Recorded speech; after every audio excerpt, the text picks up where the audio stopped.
Bon dia, ja hem acabat l'exposició de la programació, ha tocat la unitat número 6 a defensar, és aquesta, us he donat una cartolina perquè pugueu anar seguint si voleu, sí? Si no només escoltant-me, i ja està. Anem a veure, primer de tot, quin és el títol d'aquesta unitat didàctica? El títol és el joc. Per què he posat aquest títol? Doncs bé, perquè farem textos instructius i jugarem i mirarem de divertir-nos, sí? I com que a ells els agrada moltíssim el joc, li veuran una utilitat pràctica, sí? I segurament se sentiran atrets, això espero. Doncs bé, quines característiques trobem en aquesta unitat didàctica? Com ja sabem, és a primer de l'ESO, és la unitat didàctica número 6, per tant és l'última unitat didàctica de la segona avaluació. Portem un rodatge espectacular. Tothom sap ja què ha de fer perquè hi ha uns patrons molt marcats des d'inici de curs. Per tant, les classes van per si soles. Jo continuo sent un guia sense haver d'anar imposant, sinó anar d'acord amb ells, guiant-los per on és l'aprenentatge. Doncs bé, com ho podem justificar? Per què hem triat el joc o per què he triat el joc en aquesta unitat didàctica? Doncs bé, ells han d'intentar copsar allò més important del text instructiu. Quines són les coses més importants del text instructiu? Doncs els passos, sí, per aconseguir un fi, el que sigui, saber-los entendre, però també saber-los crear. Ja veurem si és per un joc, per una recepta, pel que sigui, Però veure quina tipologia de text és això del text instructiu, saber-la entendre i saber-la crear. Què més tenim? Doncs els continguts, naturalment es tracten tots els continguts de l'àmbit de la llengua, la comunicació oral, l'expressió escrita, la comprensió escrita, la literària, l'actitudinal, sí? També, naturalment, el bloc transversal, com marca la llei i el currículum, no? Les competències es tracten gairebé totes les de l'àmbit lingüístic i també algunes de l'àmbit digital i social. Els instruments d'avaluació que s'utilitzen per aquesta unitat didàctica són molt variats, perquè a mi m'agrada ser just, sí? I per poder donar resposta a aquelles mancances que poden sorgir en l'aprenentatge, com més amplis siguin aquests instruments d'avaluació o com més àmplia sigui la varietat d'opcions que ens puguem trobar a l'hora d'avaluar, doncs serà més fàcil corregir-les o intentar guiar-les, no? Quines són? L'observació directa, els dictats, les rúbriques, també el text instructiu propi, que en fan dos, la lectura cada dia que llegim a classe, l'exposició, qui surt a exposar, té una nota, sí? Però no només té aquesta nota, té la nota dels companys, té el debat que fem al voltant d'aquesta exposició.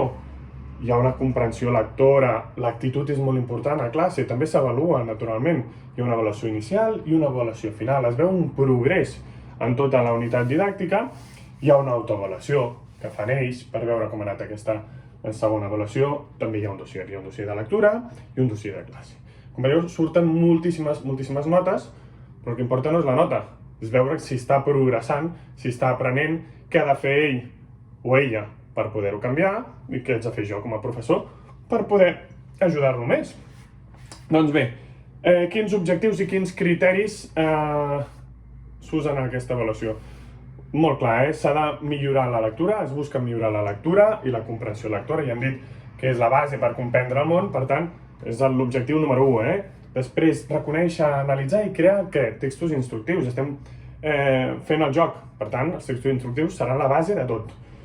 Conèixer les normes ortogràfiques d'algunes dels sons i de les grafies i dels sons més complicats de la llengua catalana. Doncs ja intentem posar aquí tots els ets i uts per en sortir-nos amb aquest problema.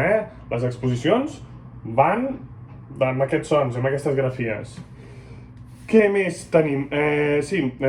Buscar informació a internet o d'on sigui, és igual, no cal que tot sigui del món d'internet, seleccionar-la, saber-la sintetitzar, millorar l'ortografia en general, no només d'aquelles exposicions, participar a les activitats. Això és un objectiu que està en totes les meves unitats didàctiques, igual que també produir textos orals, perquè l'aula ha de ser un lloc que s'assembli, en la mesura del possible, al carrer, a la casa, on sigui, a un espai normal on la gent es comunica i parla. Per tant, produir textos orals i participar és importantíssim. Què més?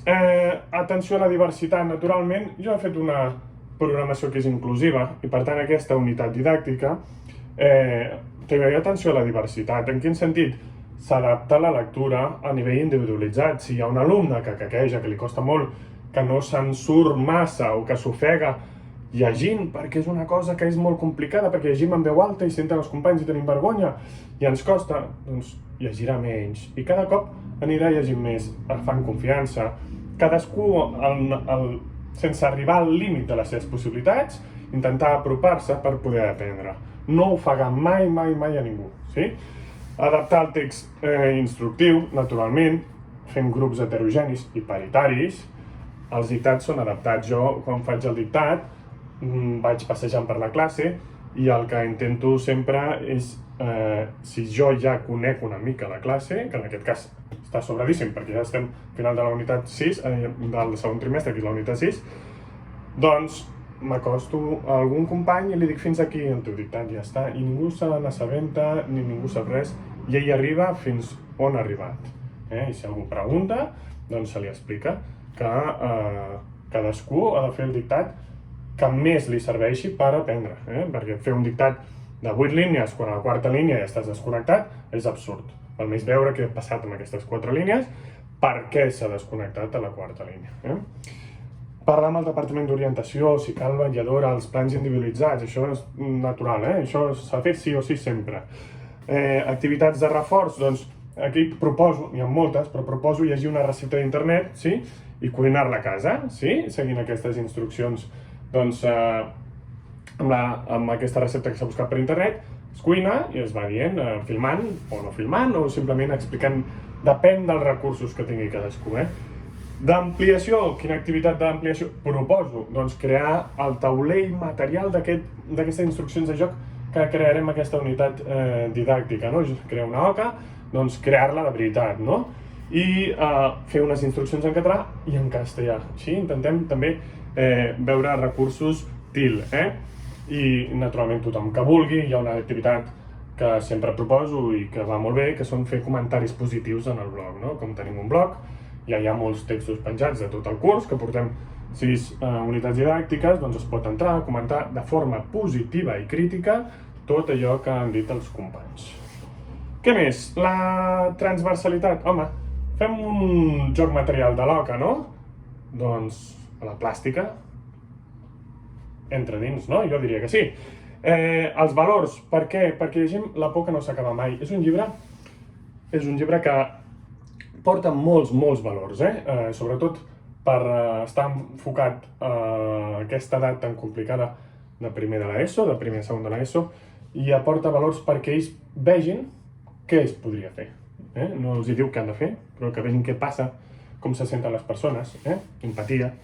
Tecnologia, naturalment, es toca moltíssim tecnologia, perquè totes les activitats es poden o es fan a través del món digital. Recursos TIC, precisament a l'aula informàtica es tracten els processadors de textos, el Word, el Google Docs, es navega per internet, el Classroom, es fa l'exposició amb un PowerPoint i primer se m'envia amb el Drive, fem comprensions lectores amb el Kahoot, utilitzem la pantalla digital, tota l'estona es toca el món digital. Quines orientacions metodològiques dono perquè, si a algú li interessa que se'ls miri? Doncs bé, primer de tot, és una tipologia que és molt propera a ells, per tant els temes també ho han de ser. Els jocs està clar que són molt propers a ells, els encanten els jocs, tothom li agrada jugar. I les receptes, a vegades hi ha gent adulta que em diu però als nens els interessa cuinar, els encanta. Als nens i a les nenes els encanta cuinar, sí? I quan els hi proposes que a casa seva es filmin cuinant, s'ho passen bomba, i per tant això és un motivador, d'acord? I hi ha moltes més coses a fer, amb els textos instructius, naturalment. Què més? Es continua i s'acaba la lectura de La por que no s'acaba mai. És un llibre molt proper a ells i amb temes que tracta el bullying o els sentiments de la por. I per tant, això els ajuda moltíssim. Aquestes són algunes orientacions, com també anar en compte. Internet és un món que s'ha d'ensenyar on hi ha tot, però necessitem un guia, sí? Aquest guia que ens sàpiga dir quines fonts són fiables, ser crítics, i després, aprofitant aquest contingut del blog transversal que exposen els alumnes als seus companys, s'aprèn a fer esquemes, a fer exposicions orals, a buscar informació, d'acord? Tot això són unes petites orientacions que podem donar per si algú es troba que ha de fer aquesta unitat didàctica com a professor i fins ara no havia estat al curs, no? Un substitut, per exemple. Anem a veure la seqüència d'activitats, sí? Tenim aquí. Primer de tot, què fem? Home, presentem la unitat didàctica, com sempre, no? I presentem com serà aquesta unitat didàctica, aquella que farem la segona avaluació, es motiva, llegim La por que no s'acaba mai i fem un Kahoot per jugar, d'acord? Juguem, que és el més important per aprendre sempre. Estar motivat. Després, fem una avaluació inicial, sí? Que serà escriure les instruccions de muntatge d'una taula. Hi haurà una rúbrica, sí? I ells han de fer aquestes instruccions. Una taula és molt senzill, han de fer unes instruccions, però fins que no es plantegen com ha de ser, tot és diferent, d'acord? Aquest plantejament sempre obre la ment. Què més? 3. Dictat. Hi ha un dictat de què? D'unes instruccions de parxís. Continuem, ja sabeu, jo faig totes les unitats didàctiques que tinguin un tema en comú, en aquest cas el text instructiu, i ens empapem d'allò, sí? Fem això, les instruccions d'un parxís, hi ha la correcció, la cocorrecció, hi ha unes activitats sobre aquestes instruccions. Després tornem a llegir La por que no s'acaba mai, però què fem en acabar? En acabar la lectura, en veu alta, el que fem és fer unes instruccions, sí? Amb uns passos a seguir per superar una por personal. Sí? Em poso unes preguntes a la pissarra, quines són les vostres pors que us angoixen més, sí? I ara expliqueu-me quins passos seguiríeu per superar aquesta por. És que jo no tinc cap por. Molt bé, doncs tens un amic que té una por, un familiar, explica-li com li explicaries, No fa falta que ens encaixonem, cadascú podem variar aquest enunciat perquè se senti motivat per escriure. Exposició de què? De les grafies, la P, la B, la T, la D, la C i la G. Sí, ens costa molt això. Doncs vinga, algun alumne surt, explica, entre tots mirem, fem un debat, avaluem i fem que sigui una mica més entretingut, Entre iguals s'expliquen les coses molt millor. Després anem a l'aula informàtica i el procés a l'aula informàtica sempre és el mateix. Hi ha 15 minuts en els quals ells busquen informació sobre el tema, el text instructiu. Després, en 10 minuts, ho corregim amb el que jo he posat a la pissarra, sí? Que crec jo que haurien d'haver trobat. Després tenen 15 minuts per buscar textos instructius, per on sigui. Si estem a la biblioteca, si estem a la sala informàtica, als ordinadors, si estan a casa, per internet, on sigui, sí? I si qui vulgui fer-ho més fàcil entra directament al Classroom i allà n'hi ha, se'ls mira, sí? I els últims 10 minuts creen un esbós sobre el text instructiu que faran al final, Després llegim la por que no s'acaba mai, fem un Kahoot per jugar, sí? Hi ha el dictat de la Mona, doncs expliquem una mica què és la Mona, perquè treballem alguns en un entorn on ja es perden costums catalanes, doncs no està més, no? El text instructiu que treballem serà com es fa una mona. I després una exposició oral sobre la grafia de la B alta i la B baixa, sí? Practiquem amb textos de La por que no s'acaba mai per acabar d'empapar-nos d'aquest text tan maco. Després anem a l'aula informàtica i aquí sí que creem el text instructiu, qual havíem fet l'esbós i del qual ja havíem començat a fer un text instructiu al principi de la unitat didàctica, sí? Quina serà, en aquest cas? Les instruccions d'una AUCA. Es pot variar, naturalment, sí? Es penja el blog, sí? I què tenim també? Una avaluació parcial, una prova més, on surten aspectes competencials sobre tot el que nosaltres hem plantejat aquí. I amb tot això, nosaltres tenim una visió de si ells ho estan aprenent coses i si jo haig de millorar alguna cosa, sí? Però veig el progrés des del principi fins al final i sobretot aquí al final, ens fem una reflexió final de què hem après, com ho hem après i per què ens servirà això.